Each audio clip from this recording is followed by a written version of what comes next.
Hey guys, how you doing? Welcome back. I hope you had a nice spring break. Obviously, under our current circumstances, probably was not as exciting as it could have been, but hopefully you had time to relax. Hopefully you're staying safe out there, and it's time to start things back up again. Just a couple quick comments, and then I'm going to get into a real quick little topic here. This week will be structured kind of like the week before spring break, in that I will have something like this potentially, maybe an assignment, or other days I may just have something to work on where I may not have a video, but probably less structured. And then the following week, so that would be April 13th or so. I take it back, that'd be April 6th, sorry, I'm a week off here. The week of April 6th, we'll have a more structured type of setup. I'll probably talk more about it this week, but essentially, I will have office hours between 11 and 1 o'clock every day, where you can check in with me. If you want to have a chat virtually, we can do that. If you want to communicate some other way, we can do that. But it's just my time to be able to connect with you if you have any problems with what's going on in class. I will probably have some type of a topic every day, and also some feedback that I will hopefully provide to each one of you every week, at least once a week. One last thing, I apologize about the confusion with that last assignment that was the PowerPoint you had to do.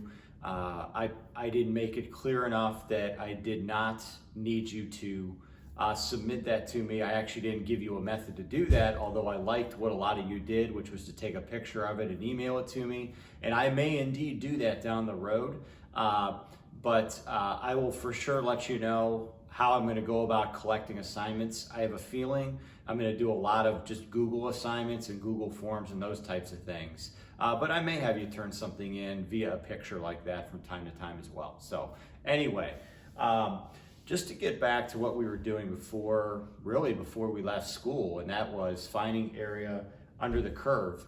If you remember, we left off by using MRAM, which was the midpoint approximation model, to approximate area under a curve. And as I hinted, we're going to get into LRAM and RRAM. The good news, the process is the same. I'm going to do one or two quick examples, and I think you'll pick up on this pretty quickly, and we'll be on our way. Let me go ahead and do one like this. Hopefully you can see this okay. We have the function x squared, or t squared as I called it for time. I am interested in a left endpoint model between 2 and 3, and I'm going to use 4 rectangles, okay? So if you forgot, this is all about base times height, all right? You're adding up base times height, essentially in this case 4 times, okay? What I would suggest always doing first with these is you want to take your span right here, your window, so that's a span of 1, divided by how many rectangles, and it's pretty easy to figure out that each one is 1/4 wide, or 0.25 wide. To draw the picture, remember, you put the type of point you're using, whether it's midpoint or left end point, you put that on your picture first, then draw the rectangle. So I'm going to go ahead and put this end point on, draw my first rectangle. Next left end point, I'm going to draw that on. Next left end point, and finally last left end point. And there they are, okay? Then we're gonna take, remember our base of each of these is 1/4. I'm gonna take a base of 1/4 times, and then the easiest way to do this is to add up all 4 of your heights, okay? 1 times 1/4. Here's the part that maybe some people forget about. How do you get the height of each one of these? You plug the left end point in. So this first one is gonna be 2, plugged in there, 2 squared. The next one's gonna be, if you can see this, 2.25 squared. Next one's gonna be 2.5 squared. Kind of running out of space here a little bit on my Fisher-Price chalkboard. And finally, 2.75 squared. And if you add those all together, squaring them, and then multiply by a fourth, you end up with roughly 5.72.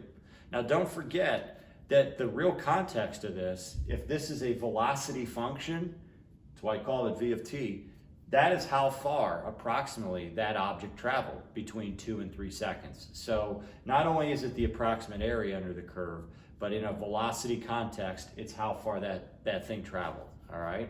Now, I'm gonna try to use the same picture here to do an RRAM.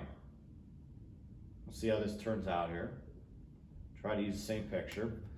So now, for RRAM, of course, we still have a base of 1/4, okay? But this time, right endpoint, right endpoint, right endpoint. Oh, these are ugly. And finally, right endpoint. And so instead of 2, 2.25, and so on, my first right endpoint is actually right here. So I'm not using the 2, I'm using the 2.25. Then I'm using the 2.5. Then I'm using the 2.75. And I'm running out of space, then I'm using the 3. So if you multiply those by a quarter after you add them up, you get about 6.97. And it's pretty obvious that this was an overestimate. They're outside the shape, and the first one was an underestimate. That's why midpoint is a lot of times the most accurate, but not always. All right. So that's all I wanted to kind of show you for today. Let me go ahead and give you an assignment. I'm also going to write this when I post this. I'm going to go ahead and type this in as well, so you'll have it both here on video as well as written on the Google page. But your assignment is out of your book to do page 270, and I want you to do numbers 5 and 6. And I think one of those, I can't remember if it's 5 or 6, has an A and a B. Do all the parts to that. If there's an A, a B, and actually I think it's an A through a C. So do all parts of that, but do those questions. Again, do not turn it in tonight. I will let you know tomorrow. It's due at 8 a.m. tomorrow, Tuesday morning, but I will let you know what I'm going to do with that. If anything, am I going to collect it? Maybe I'll make some type of Google assignment that you'll submit your answers. I'm still brainstorming too here. But for now, hopefully that makes sense. Try those problems, and I'll chat with you later. Have a good one.